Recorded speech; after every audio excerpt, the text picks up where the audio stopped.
I I don't guess think I so. have ever seen the word quixotic. I don't even know if that's how you say it. Quixotic. Quixotic in real life.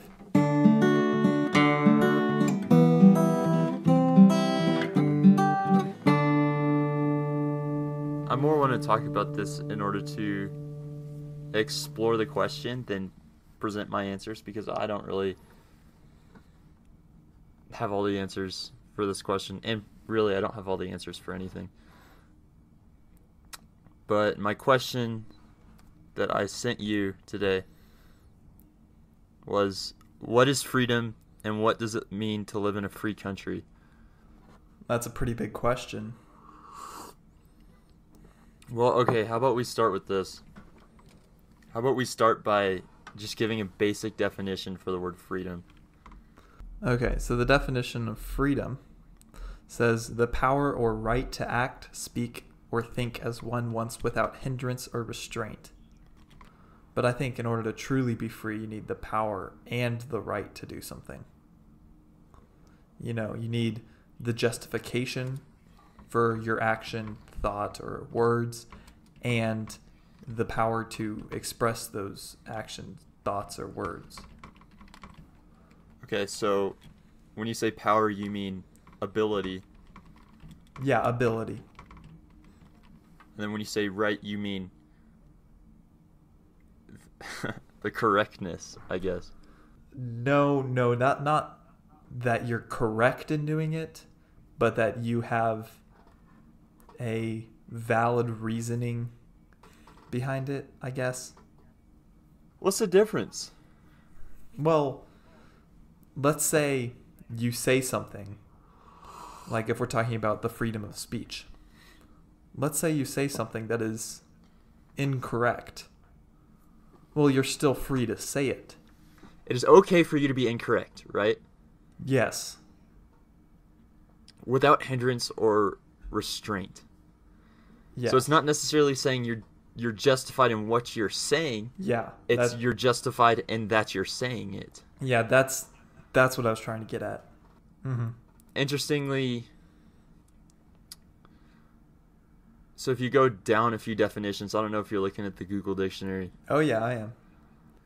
So it says the state of not being imprisoned or enslaved. That's what freedom is. The state of not being imprisoned or enslaved. Yeah. That's different. That's very different, but that is more... That's easily understood, I guess, while the first definition isn't. And also it's the first definition for a reason, because that kind of encompasses the state of not being imprisoned or enslaved. Yes, a little bit. Will, what do you see as the main differences between these two definitions? Yeah, it's like, you know, all pinkies are fingers, but not all fingers are pinkies. Okay. So, I'm saying that the power or right to act, speak, or think as one wants without hindrance or restraint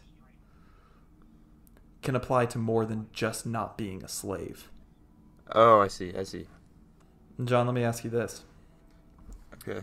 Have you heard of the different types of freedom? Maybe. What do you know about them? There's positive freedom and negative freedom. Have you heard of those? Yeah, I've heard of them. I don't really know what they mean.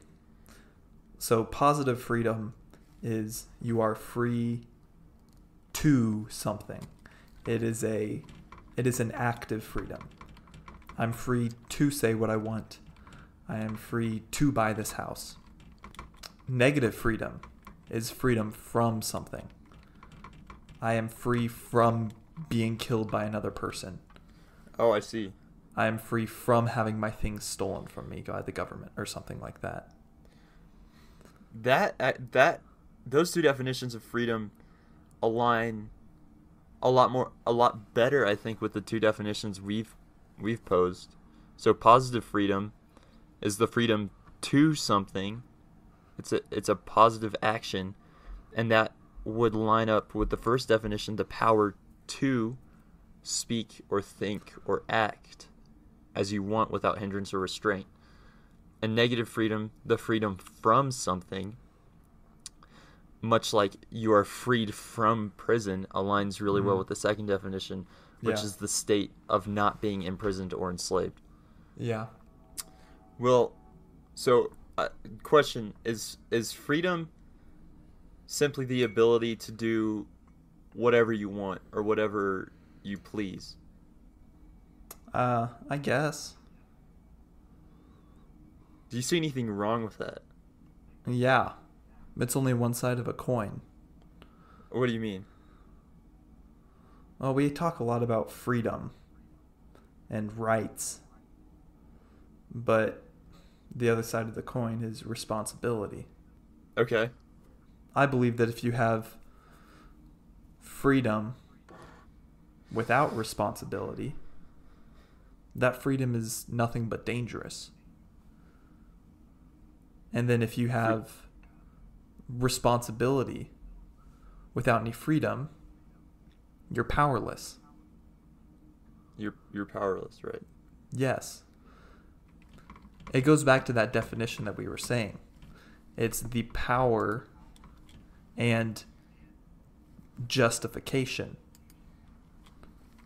The freedom is the power, the responsibility is the justification. So, and today, I think we come across very often instances in which people use their freedom irresponsibly. So take the right to free speech, take the right to free speech, okay? There is a way to use this freedom irresponsibly, right? Yeah. There's a way to use this right to free speech irresponsibly in a way that harms other people. Either because you just can't control your mouth or because we have things we want to say and we don't want to think about them. There's a way to use freedom, the freedom to speak as you please, irresponsibly in a way that brings harm to other people. Yeah, like directly calling for violence against someone, or yelling fire in a crowded theater, or spilling national secrets, or something like that, you know? Right, yes. Here's my question. If people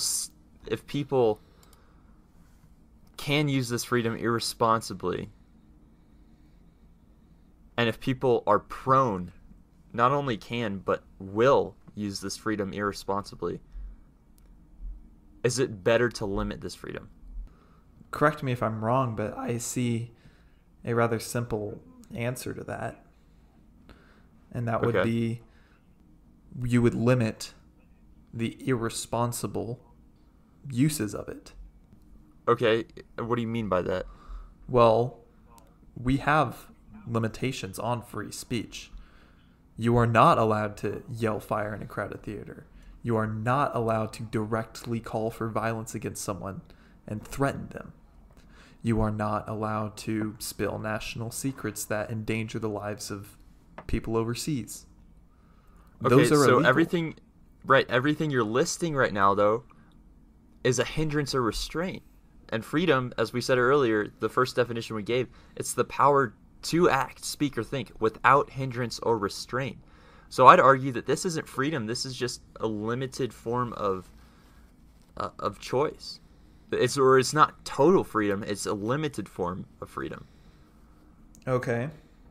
But I believe that people would rather have that. They would rather live in a society with those very small limitations on free speech than in one that doesn't have that. You sort of mentioned the solution to the problem of absolute freedom is a limited form of freedom. Yeah. But what we still desire is absolute freedom. Do we? We don't want limited freedom. Yes, I think we do. Okay, where are you getting that? And that we don't want to be hindered or restrained in any sense. Do you have any evidence? I mean, I do personally. I guess take the example of a sport. I don't know, because there's rules in sports, and there are always rules in sports, and that makes the game sort of what it is. Okay. Yeah, I think that's an important thing that you bring up. It's the sense of boundary conditions aren't just limiting, and they're also inspiring. So take the example of this story that I've heard. So there was this girl, and she was in an English class. And the professor told her, okay, write a story about this city, or just write as much as you possibly can in a story form, describing this city. And she didn't know where to start. There's so many different things that she could say. Okay. So she brings this up to her professor, and her professor says, okay, just write about this one street. And she's thinking, and there's still too much to say. She brings that up. So he says, okay, write about this one house. But the house has a roof, a wall, all these different levels, rooms, doors, handles, everything. And she thinks, oh, there's still too much to say. Okay. So he gives her a picture of one of the bricks on a single house on the one street in the city. And he says, write about this brick. And so she notices all the little cracks. And she's able to fill 2 pages of beautiful poetry just on one single brick, because when you have such a small scope, every single detail is important. But when you have such a large scope, you don't know what to include. Right. That's just one example of how limitation improves creativity and, in turn, our lives. Yeah, and I think that's one of the beautiful things about poetry as well. It's such a limited format.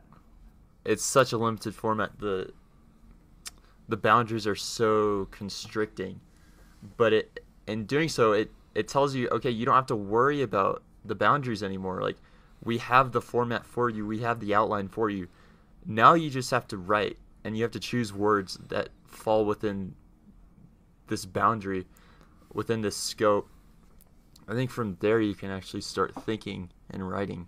Well, not only that, but limitation helps us focus on what's important. For example, there's this rule of city planning that curing traffic, and it's that adding bigger, like more lanes to a road does not cure traffic. Really? Which is super counterintuitive. But the more lanes there are, the more car capacity. So you'd think, oh, traffic would alleviate.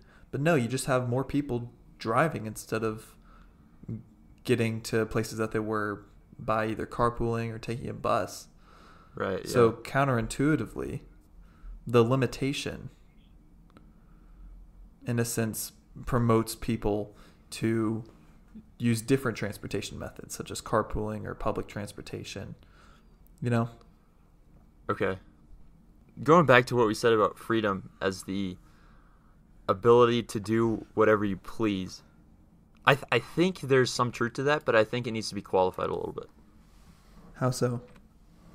So, what Ravi Zacharias says about this is, well, not necessarily Ravi Zacharias, but people who write for the rzim.org, says that, biblically speaking, freedom doesn't mean the ability to do whatever you want, right? It's not necessarily the ability to act in whatever way you please. Freedom is the ability to function the way God designed you to function, right? to do what you ought to do, but not only because it's what you ought to do, not only because it's your duty, but because that's what pleases you. So in that sense, yes, it is the ability to do whatever you please because you are being who you were created to be, and it pleases you, but this is not without restraints as well. Did I make that clear? Did that come across as clear, or do I need to explain it some other way? I mean, I get what you're saying, but what am I saying? Maybe I don't get what you're saying. Okay. I don't see... I'm guessing I just don't see the broader picture, I guess I could say. What are you trying to get at? So, freedom is not necessarily the ability to exist without a mold, or without to make a cookie without a cookie cutter. That's not freedom. Okay? It doesn't mean in that sense being able to do whatever you want. Freedom is the ability to exist within the mold, to be who you were created to be, and to do what you ought to do, right? To do what you are meant to do, or what you are created to do. And for this positive freedom that you have, and the positive actions that you do, to please you. To do as one pleases, right? To do what pleases you, because you are who you were created to be, right? You are within the cookie cutter mold. If we're going along with this analogy, the cookie has been cut by the cookie cutter, but there's nothing else that the cookie wants, okay? Okay. The cookie, like, there are boundaries, but the cookie is okay with those boundaries because it is pleased to be what it is. Okay. Does that make sense? Yeah, that makes sense, but that kind of pushes back against your point of Which is? We want absolute freedom. Because absolute freedom would be boundaryless. Okay. So here's the thing. Which is it? Do we want boundaryless, or do we want to have boundaries? I think we deceive ourselves saying we want no boundaries. But boundaries help us define ourselves. You know, in the Bible, Paul talks about our resurrected bodies. And that always kind of struck me as odd, because I thought, what? Come on, after, when I'm in heaven or the new earth, like I don't want a body. I want to, be able to do whatever I want, be unconstrained. But the more I think about it, the more I think, no, that's a good thing. That physical limitation grounds me in the material world. Or that's probably has a negative connotation, but it grounds me. No, it makes here. you able to experience material pleasures, and it makes you able to enjoy the physical. It makes you able to enjoy the present. Right. Okay, well, I'm going to argue that we do want boundaryless freedom in order that our bounded freedom might be meaningful. Okay, and I'm gonna say this: in order for true love to be evidenced, I'm quoting RZIM. In order for true love to be evidenced, it must be able to choose. Okay. Okay.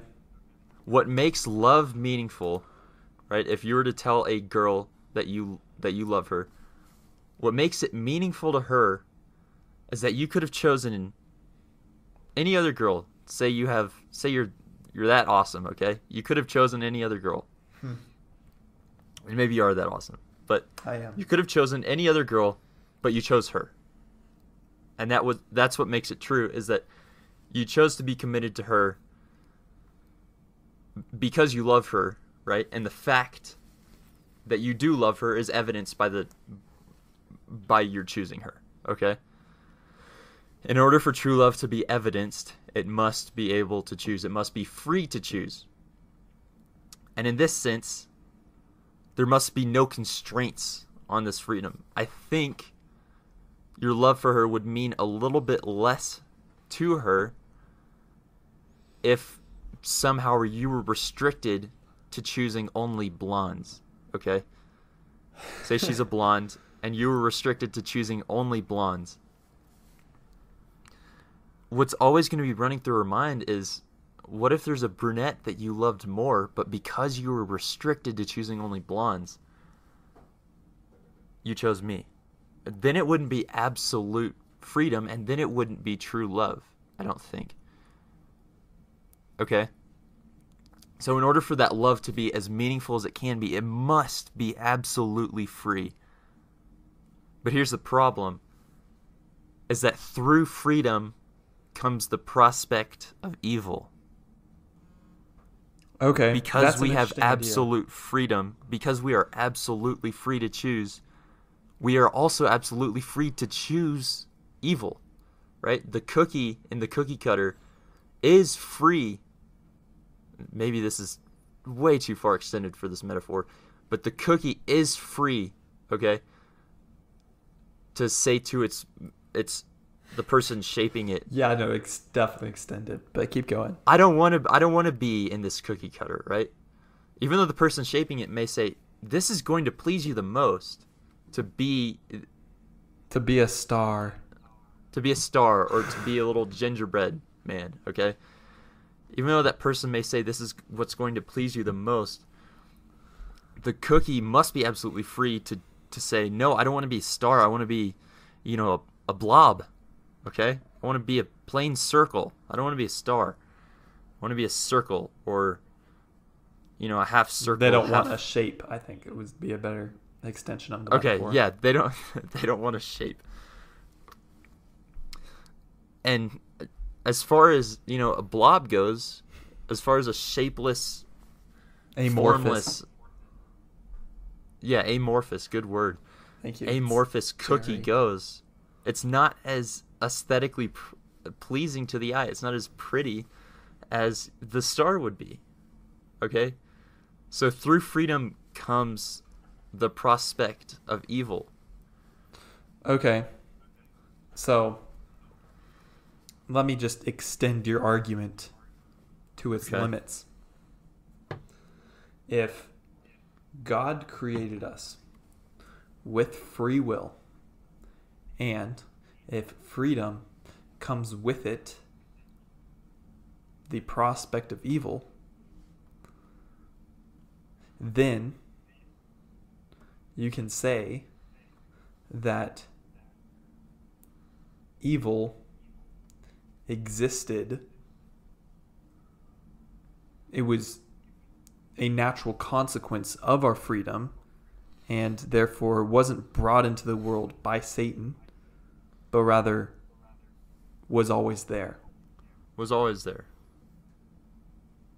Okay, and if that was always, and if evil is always there, then the world wasn't good. What do you mean?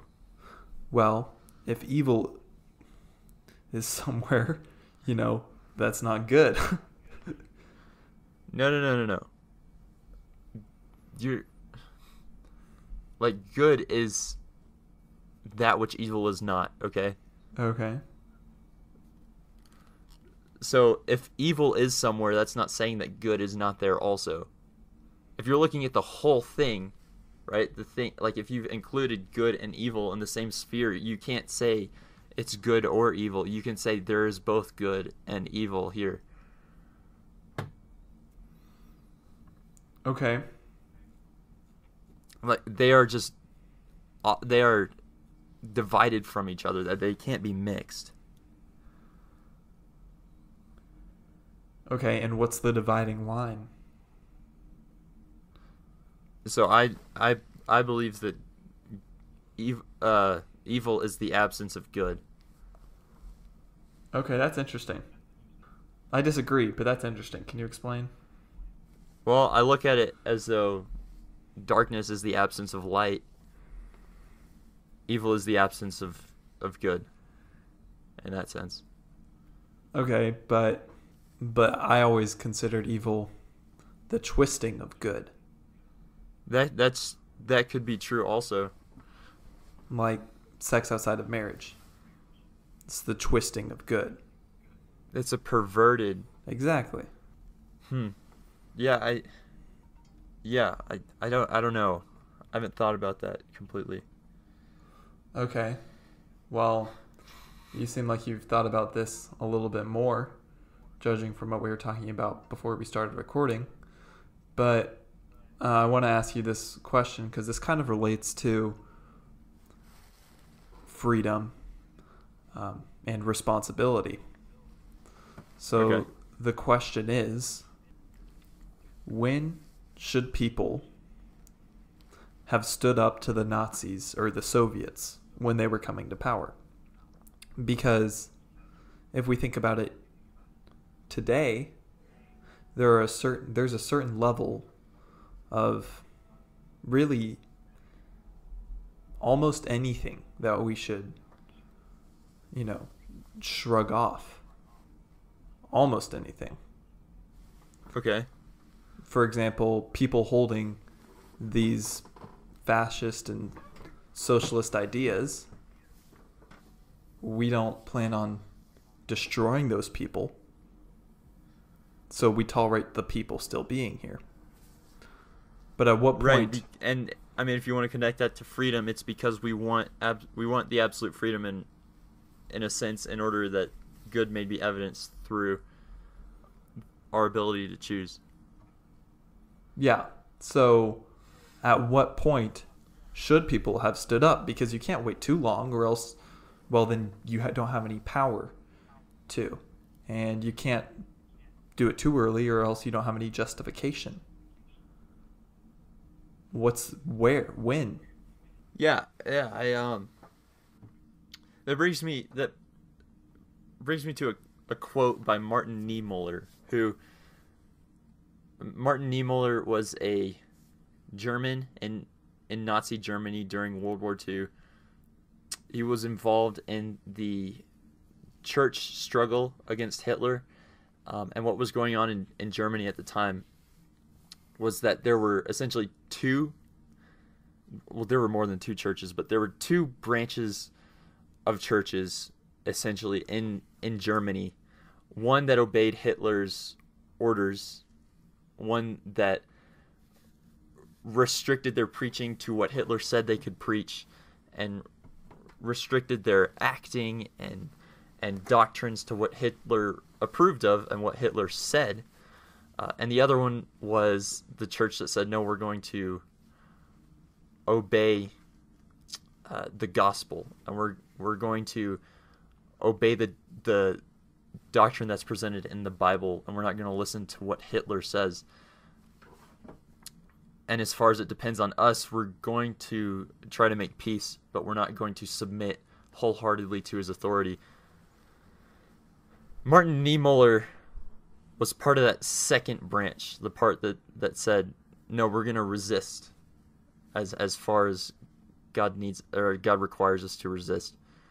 We're going to resist. And someone who was also involved in this struggle was Dietrich Bonhoeffer. And if you know anything about Dietrich Bonhoeffer, you know that he was eventually executed by Nazi Germany at the concentration camp at Flossenburg for his resistance to Hitler's rule, and ultimately his assassination, or his role in the assassination attempt against Hitler's life that we learn about in the movie Valkyrie. Yeah, with Tom Cruise, right? Yeah, with Tom Cruise. I completely recommend Eric Metaxas' biography on Dietrich Bonhoeffer. It's called Bonhoeffer, Prophet, Martyr, Pastor, Spy. It's absolutely phenomenal. It's very inspiring too, and it takes you through this whole struggle that Dietrich Bonhoeffer was involved with. But a name that I came across multiple times in this biography that I read on Dietrich Bonhoeffer was Martin Niemöller, for his role in the struggle against Hitler in Nazi Germany. And what Martin Niemöller said, and this is I think this is his most famous quote, is, first they came for the socialists, and I did not speak out because I was not a socialist. Then they came for the trade unionists, and I did not speak out because I was not a trade unionist. Then they came for the Jews, and I did not speak out because I was not a Jew. Then they came for me, and there was no one left to speak for me. Yeah, I was actually going to read that later. So. Oh, you were? Yeah. Interesting. What does that say? Does that say he should have spoken out when they came for the socialists? Does that say that he should have spoken out when they came for the trade unionists? Or that he should have spoken out when they came for the Jews? Or that he really only should have spoken out when he came for himself? Okay. I don't know. So, John. Yeah. What caused the split in the church, those two churches in Germany? Was there one thing? Was there? It was a variety of things. As I recall, the German church was essentially the church that Hitler established and endorsed, and they just submitted to Hitler. Whereas the confessing church was the church that confessed Jesus Christ as Lord and not Hitler. Even though I think they would obey Romans 13, where it talks about obeying authority. That authority is God's agent, not... It doesn't act without God's authority, right? Yeah. So they submitted to Christ, right? Yeah. And did not obey everything Hitler said, because Hitler was restricting the true system of the true gospel. Yeah. Right. John, can I ask you this adjacent question? How do you stand up? How do you stand up? Yes. For example, should they have taken up arms at all? And if so, at what point? Those are kind of interlinked, because I think people intuitively think, oh, well, yes, they should have, because they were killing millions of people. But then you think, okay, when should they have taken up arms? Well, I don't know what the answer is. I don't know if there's an exact timeline, okay? But I'll say this. If you go to the book of Daniel and you look at the story of Shadrach, Meshach, and Abednego, you'll notice that they were standing, right? When King Nebuchadnezzar told all the people to bow down and worship the statue of himself, everyone was standing, and then King Nebuchadnezzar ordered people to kneel, okay? And everyone kneeled except Shadrach, Meshach, and Abednego, right? So what you have here is standing, everyone's standing, everyone looks the same, everyone's uniform, and then the trumpet sounds, everyone kneels. If you are listening to the authority of King Nebuchadnezzar, and you're listening to his threats and all of that, you're going to kneel when this happens. Shadrach, Meshach, and Abednego, on the other hand, were not listening to his authority. They were following someone else's authority.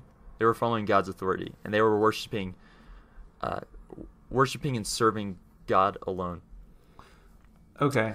And so when everyone kneels, when everyone submits, you see who they're serving, and Shadrach, Meshach, and Abednego do not kneel because they are not serving him. So what you have here is this order, or this instant, right, at which things are revealed, and people kneel, right, and it's revealed who you are serving and what your authority is.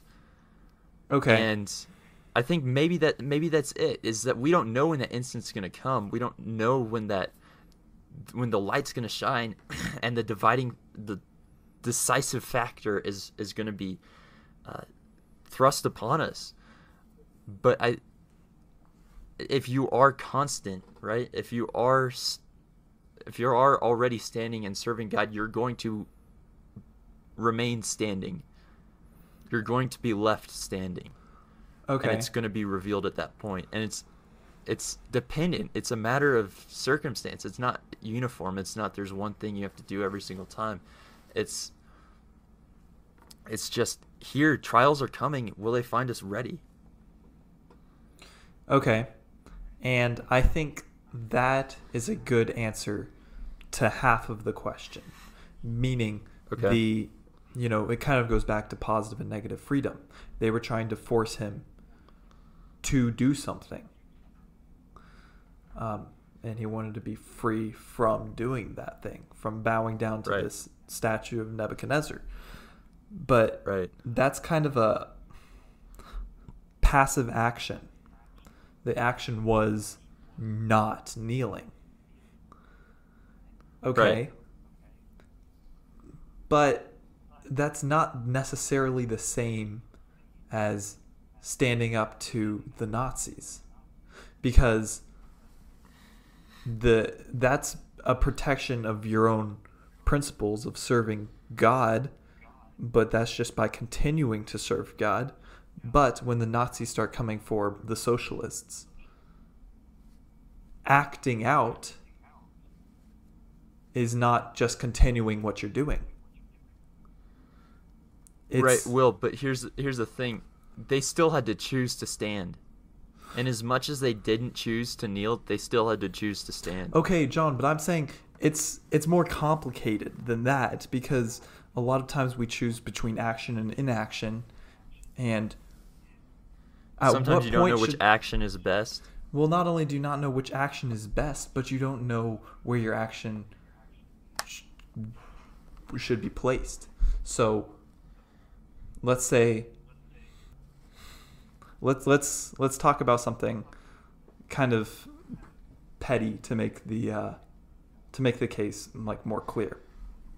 So, in the news there's a bunch of stuff about plastic straws, banning plastic straws. And that's kind of just, Okay. a trivial thing. And I don't think we should no, we need to stand up and never allow them to take our straws. They will have to take it over my dead body. That seems a little extreme. Would you agree? Willing to Yeah. die for plastic straws. Okay. Yeah. Okay.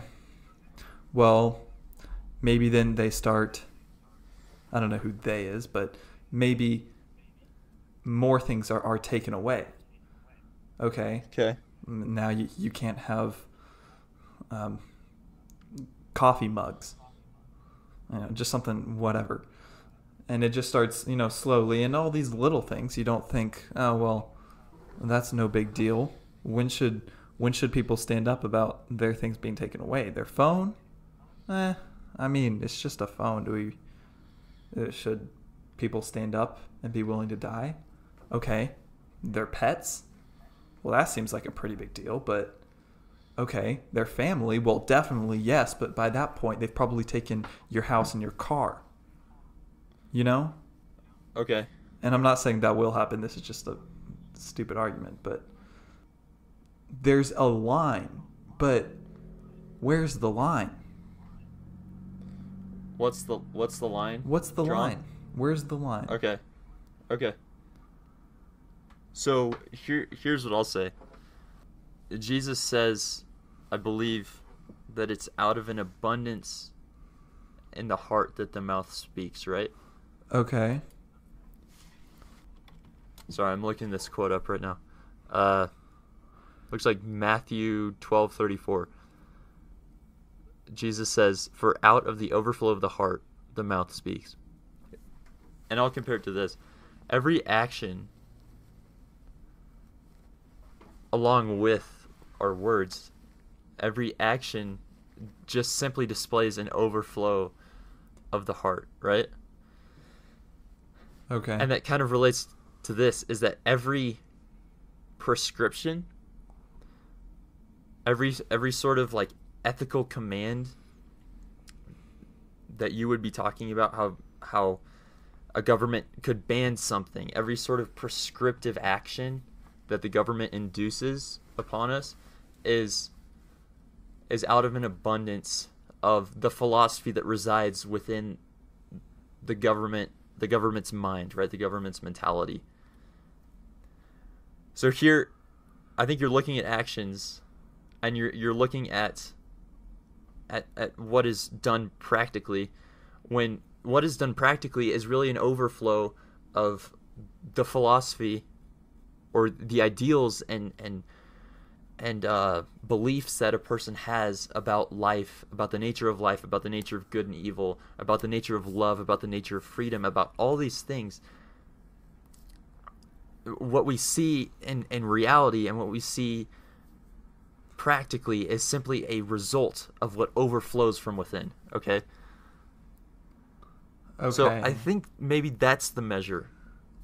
Maybe that's the measure we use. We use the actions a government imposes upon us. It's not just a government, I should say. Right, it's not just the government. It could be another person. We look at these things and we see what they are flowing out from. Okay? Okay. If they are flowing out from malicious intent, I think that sparks within us a reaction, not necessarily to their actions, but a reaction in our heart against their heart, right? And a reaction of what we believe to what they believe. And so I think as reality plays out, what's in our heart is revealed through our actions, and what's in their heart is revealed through their actions.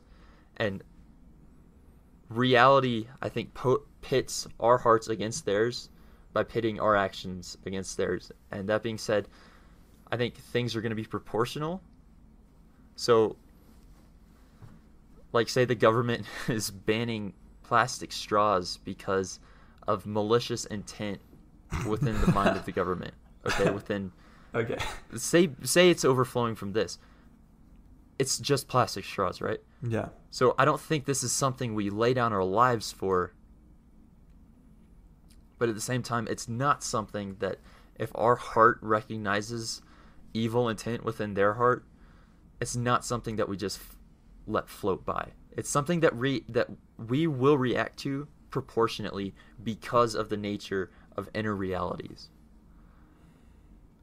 I'm saying it's different. It's not prescriptive. It's just kind of what's going to happen. It's what time is going to reveal. Okay, so if I'm understanding you correctly, it's the measure that should be taken should be at least equal to which the measure that was imposed. Yeah, I guess so. Okay. So it's not there's a line, there's a continuum. Yeah. Okay. So when the Nazis came for the socialists,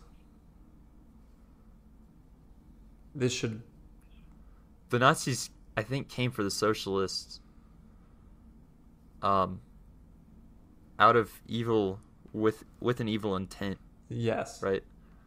And you look at that intent, and then that's your deciding factor of should I stand up, and then the how should I stand up is, okay, how did they impose this? So that could be refusing to hand over socialists, gathering people to protect even the people that you disagree with. Okay. Maybe. Okay, but that being said, like, the people, when they came for the socialists, no one knew what this would develop into. Okay. Maybe people did react proportionately. Here's the thing, though, is that if death is the end, as it is for a philosophy that is evil in itself, if death is the end, then it wants what is here and what is now. And so its means are going to be manifested in the form of force. Okay. Right? If there's nothing after death, then force and power and killing, right? That is the ultimate stamp. It's the ultimate deciding factor, right? So what it looks like then is the people who are dying, right? If a Christian resists and a Christian dies, it looks like that Christian has lost. Okay? And in the philosophy of the person that is wielding the force and that is doing the killing, it looks like the person who is dead is lost. But at the same time, the Christian philosophy says that death is not the end. Okay. And so you're fighting two different battles here. And that's why dying for a cause can actually be more powerful than killing for a cause. Okay. John, I think that kind Yeah. of answers the next question that I was going to ask, which was, how do you stand up when you're alone?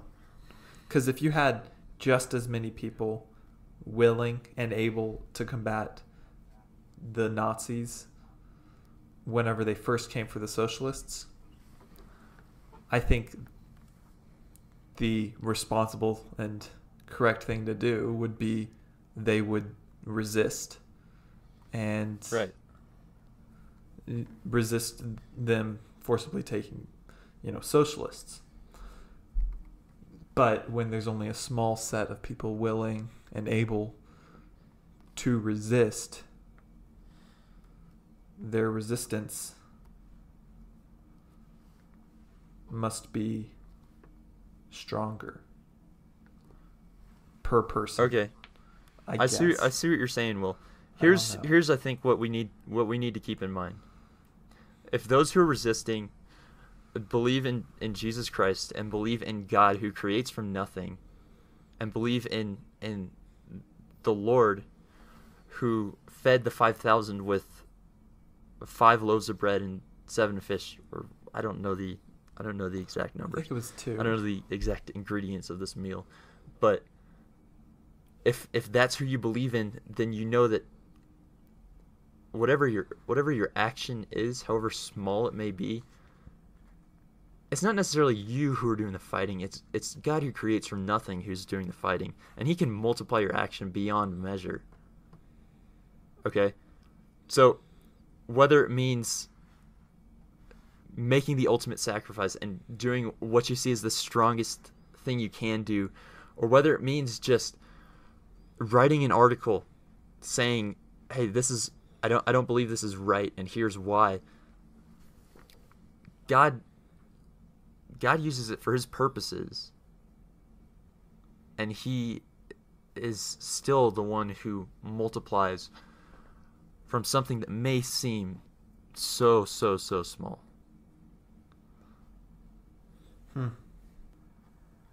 John, Yeah. I think this discussion definitely brought up a lot more questions than we answered. And I Yeah. kind of want to end on one question in particular. Okay. And I guess each person listening to this has to answer it for themselves. Okay. But it's, what are you willing to die for? That's a deep question. For your family, for your friends, acquaintances, strangers, enemies. Jesus was willing to die for people who were killing Him. Yeah. Yeah, that actually brings me to a quote by someone who's not my favorite philosopher, but who I think says something meaningful here. John Stuart Mill. He says, "A man who has nothing for which he is willing to fight, nothing which is more important than his own personal safety, is a miserable creature and has no chance of," listen to this, "being free," going back to what we were talking about earlier, "unless made and kept so by the exertions of better men than himself." Freedom, it sounds like, based on this quote, freedom may come at the ultimate cost. Freedom, one must be willing to die before he can be free, it sounds like. Yeah. And it's only because you are willing to die that you can become free and therefore live, right? live for the first time. Yeah. That's what Ravi Zacharias says about the disciples. He says, the ones Jesus chose, they were the ones marked out for death, right? They were the 12 who ended up dying for the gospel. Those who were marked out for death, however, were really the ones who were marked out for life. They, the dead, were really the living. Jesus, the dead, was really the living. And then those who crucified him, those the living, were really the dead. It's paradoxical, but yeah. And it's not the fact that they died, it's the fact that they were willing to die. Yeah, and being willing to die, they were finally enabled to live. Yeah. So I think that's actually a good place to close it. All right. I'll see you. All right. I will. Bye.